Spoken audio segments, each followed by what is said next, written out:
Alright, YouTube, if you went through some more of the Podesta emails, you probably saw one very interesting piece that was actually posted from them. It was highlighted on WikiLeaks because it's one of the more important aspects of the content there. And it's a little sheet that the DNC and Clinton created showing that they actually were attempting to use the media to elevate candidates like Donald Trump during the Republican primaries, along with Ben Carson and Ted Cruz. The idea, I guess, for them was that it would be better to face off against somebody who they perceived of as outside of the mainstream, in hopes that whoever the establishment candidate was that actually finally got nominated, the Jeb or the Rubio or whatever, would be so embattled that it would cause a schism within the party.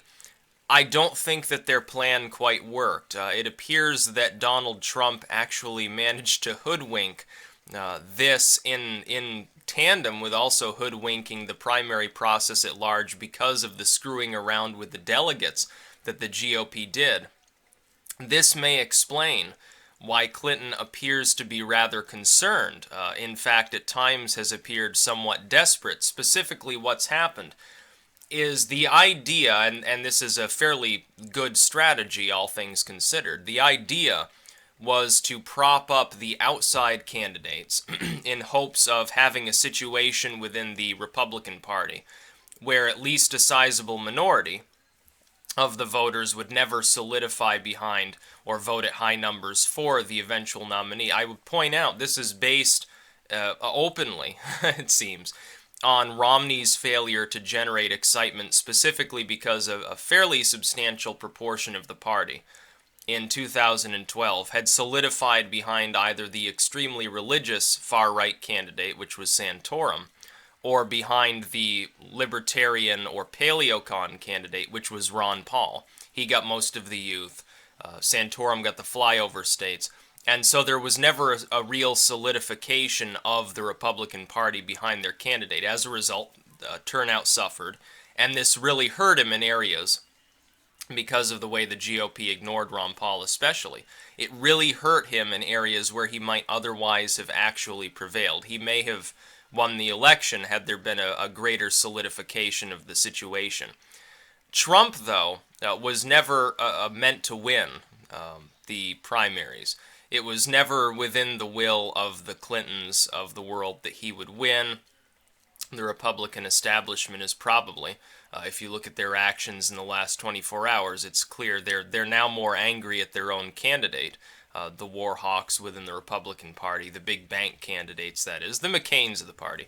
They're more mad at him than they are with Clinton, which is actually very funny because on the same day you have a leak where she's talking openly to Goldman, no less, about wanting an open borders sort of hemispheric situation, about wanting to use an executive order to implement greater gun control, and things that are anathema to really even the neocon ethos. It's very, very funny that they have ignored that almost completely and chosen to instead chastise and in many cases drop their endorsements of their own candidate.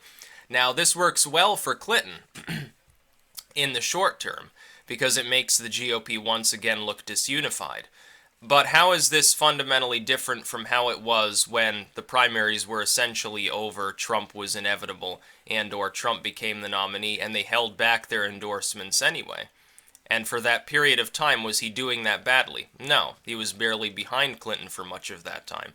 I choose to believe that the GOP jumping off of the Trump train, oddly enough, may help him, because it will cause even higher turnout among his more rabid fan base. None of which, who cares?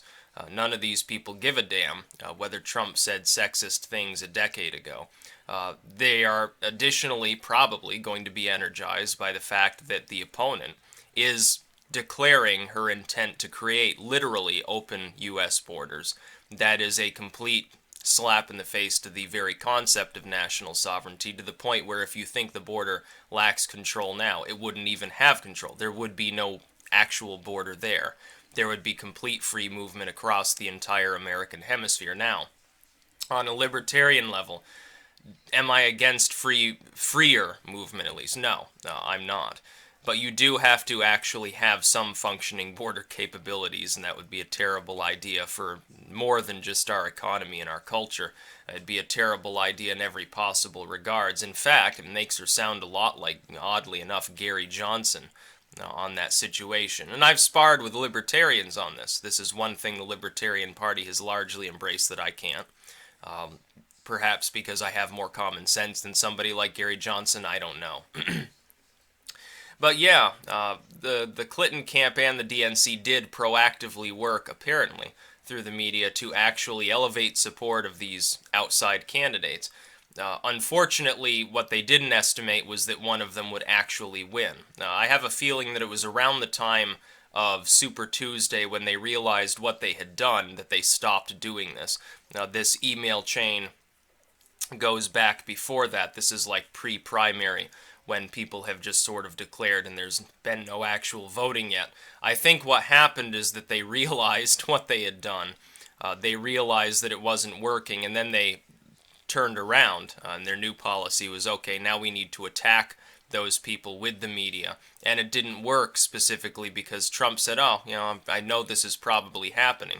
I think he realized what was going on, realized the reason why he had risen so drastically, and then turned around and said, oh, well, I'll just run against the media. That way when they, start completely lambasting me, it won't even matter anymore. My supporters won't listen to it. And it worked. Trump apparently managed to literally trick the Clintons in their plan with the DNC and with the media. It also shows media collusion. I don't know if many people have pointed this out. Some people said that they thought that this was evidence that Trump was a Clinton plant. Oh, well, we were right after all. Cruz was right. That's not what this shows. This shows that they were trying to use him to destroy the party. And unfortunately for them, he ended up winning the primaries. The idea was to drag on the primaries to prevent a solidification of the GOP behind what they considered to be the inevitable establishment candidate, Rubio, Jeb, somebody like that. And it didn't happen. Now they're terrified because they've got a Republican candidate who is openly attacking the media at a time when the media is extremely unpopular, who has managed to solidify a significant proportion of the Republican youth and independent youth behind him, who is faring better than Mitt Romney did with most groups of people. You can talk about Clinton's supposedly massive advantage with some of these voting blocks. It's not massive compared to what Obama had. On many marks, she's actually well behind him. So I'm not sure that he loses the election if nothing else happens. Now, we've got to look at the debates tonight. Trump needs to come out swinging. He needs to pull no punches.